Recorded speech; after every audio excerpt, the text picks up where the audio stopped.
السلام علیکم دوستو، آج ہم سلطان صلاح الدین ایوبی کی سیرت، فتوحات اور بیت المقدس کی بازیابی کے بارے میں جانتے ہیں۔ تاریخ کے اوراق میں کچھ ایسے نام ہوتے ہیں جو صرف ایک فرد کی نہیں بلکہ ایک عہد، تحریک اور ایک نظریہ بن جاتے ہیں۔ سلطان صلاح الدین ایوبی انہی ناموں میں سے ایک ہیں۔ ان کی زندگی صرف ایک سپہ سالار کی کہانی نہیں بلکہ ایک ایسے مرد مومن کی داستان ہے جس نے ایمان، حکمت اور عدل کے ذریعے تاریخ کا دھارا موڑ دیا۔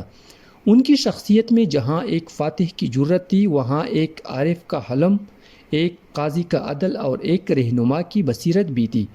سلطان صلاح الدین ایوبی 1138 عیسوی میں عراق کے شہر تکریت میں پیدا ہوئے۔ ان کا اصل نام یوسف بن ایوب تھا اور وہ کرد نسل سے تھے۔ ان کے والد نجم الدین ایوب ایک باوقار اور دیندار شخصیت تھے جنہوں نے اپنے بیٹے کی تربیت علم، تقوی اور شجاعت کے اصولوں پر کی۔ صلاح الدین نے ابتدائی تعلیم دمشق میں حاصل کی، جہاں انہوں نے فقہ، حدیث اور دیگر اسلامی علوم میں مہارت حاصل کی۔ ان کی شخصیت میں علم و عمل کا حسین امتزاج تھا، جو بعد میں ان کی قیادت کا بنیادی ستون بنا۔ ان کی عسکری زندگی کا آغاز نور الدین زنگی کے زیر سایہ ہوا، جو خود ایک عظیم مجاہد اور اصلاح پسند حکمران تھے۔ صلاح الدین نے نور الدین زنگی کے ساتھ مصر کی فاطمی خلافت کے خلاف مہمات میں حصہ لیا اور جلد ہی اپنی صلاحیتوں سے سب کو متاثر کیا۔ 1169 عیسوی میں انہیں مصر کا وزیر اعظم مقرر کیا گیا اور 2 سال بعد فاطمی خلافت کا خاتمہ کر کے مصر کو عباسی خلافت کے تحت لے آئے۔ یہ اقدام نہ صرف سیاسی بصیرت کا مظہر تھا بلکہ امت مسلمہ کے اتحاد کی جانب ایک اہم قدم تھا۔ صلاح الدین کی سب سے بڑی خصوصیت ان کا ویژن تھا۔ وہ صرف ایک خطے کے حکمران نہیں بننا چاہتے تھے بلکہ پورے عالم اسلام کو متحد دیکھنا چاہتے تھے۔ ان کے دل میں بیت المقدس کی آزادی کا درد تھا، جو 1099 سے صلیبیوں کے قبضے میں تھا۔ صلیبیوں نے جب بیت المقدس پر قبضہ کیا تو ہزاروں مسلمانوں کو شہید کیا، مسجد اقصیٰ کو استبل بنایا اور شہر کو خون سے رنگ دیا۔ یہ زخم امت کے دل میں پیوست تھا اور صلاح الدین نے اسے منجمد کرنے کا عزم کیا۔ انہوں نے مصر، شام، حلب، موصل اور دیگر علاقوں کو متحد کیا اور ایک مضبوط اسلامی ریاست قائم کی۔ ان کی قیادت میں فوجی، علماء اور عوام سب ایک مقصد کے لیے یکجا ہو گئے: بیت المقدس کی بازیابی۔ 1187 عیسوی میں وہ لمحہ آیا جب صلاح الدین نے جنگ حطین میں صلیبی افواج کو فیصلہ کن شکست دی۔ یہ جنگ عسکری حکمت عملی، جذبہ ایمانی اور قیادت کی معراج تھی۔ صلیبیوں کے اہم کمانڈر ریمنڈ اور گائے کو گرفتار کیا گیا اور صلیبی پرچم زمین بوس ہوا۔ جنگ حطین کے بعد صلاح الدین نے بیت المقدس کا رخ کیا۔ شہر کے دروازے بند تھے مگر ان کے دل میں رحم تھا۔ انہوں نے محاصرہ کیا مگر عام شہریوں کو امان دی۔ جب شہر فتح ہوا تو کوئی قتل عام نہیں ہوا، کوئی عبادت گاہ مسمار نہیں کی گئی بلکہ مسجد اقصیٰ کو پاک کیا گیا اور وہاں اذان کی صدا بلند ہوئی۔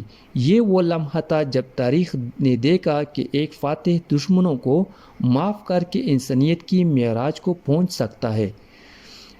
صلاح الدین نے بیت المقدس میں نہ صرف اسلامی شعائر کو بحال کیا بلکہ عیسائیوں اور یہودیوں کو بھی عبادت کی آزادی دی۔ انہوں نے چرچ آف دی ہولی سیپلچر کو محفوظ کیا اور عیسائی زائرین کو اجازت دی کہ وہ اپنے مذہبی فرائض ادا کریں۔ یہ وہ عدل تھا جو صرف ایک مسلمان حکمران ہی دکھا سکتا تھا، وہ عدل جو قرآن کی تعلیمات اور رسول اللہ صلی اللہ علیہ وسلم کی سنت کا عکس تھا۔ صلاح الدین کی فتوحات صرف عسکری نہیں تھی بلکہ روحانی بھی تھی۔ انہوں نے مدارس قائم کیے، علماء کی سرپرستی کی اور عوام میں شعور پیدا کیا۔ ان کی قیادت میں امت مسلمہ نے نہ صرف زمینیں حاصل کی بلکہ وقار بھی واپس پایا۔ ان کی سادگی، تقوی اور عاجزی نے انہیں عوام کا محبوب بنا دیا۔ وہ محلوں میں نہیں، خیموں میں رہتے تھے۔ ان کے لباس میں سادگی اور زبان میں نرمی تھی۔ وہ راتوں کو عبادت کرتے تھے اور دن کو جہاد۔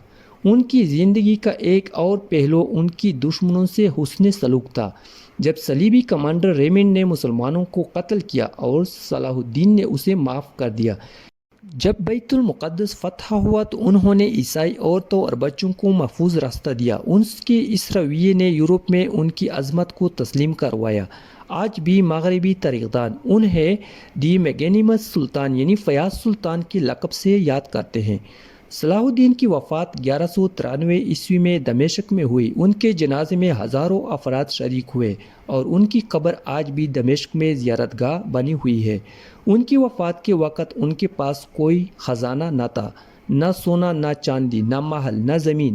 ان کے وارثوں نے ان کی کفن کے لیے بھی قرض لیا، مگر ان کے دلوں میں جو محبت اور تاریخ میں جو مقام تھا وہ آج بھی زندہ ہے۔ بیت المقدس کی بازیابی صرف ایک فوجی فتح نہیں تھی بلکہ ایک روحانی بیداری تھی۔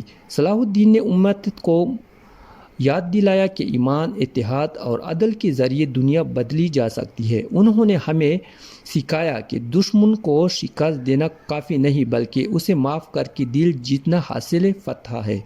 ان کی زندگی آج کے نوجوانوں کے لیے مشغلِ راہ ہے، جو چاہے تو علم، کردار اور قربانی کے ذریعے تاریخ کا دھارا موڑ سکتا ہے۔ آج جب ہم بیت المقدس پر ظلم دیکھتے ہیں، جب مسجد اقصیٰ پر حملے ہوتے ہیں، جب معصوم بچے شہید ہوتے ہیں، تو ہمیں صلاح الدین کی یاد آتی ہے۔ ہمیں ان کی قیادت، ان کا عدل اور ان کا جذبہ یاد آتا ہے۔ سوال یہ ہے، کیا یہ ہم صلاح الدین کے وارث ہیں؟ کیا ہم ان کے مشن کو آگے بڑھا سکتے ہیں؟ کیا ہم بیت المقدس کے لیے وہی جذبہ پیدا کر سکتے ہیں؟ یہ ویڈیو اسی سوال کا جواب تلاش کرنے کی کوشش ہے۔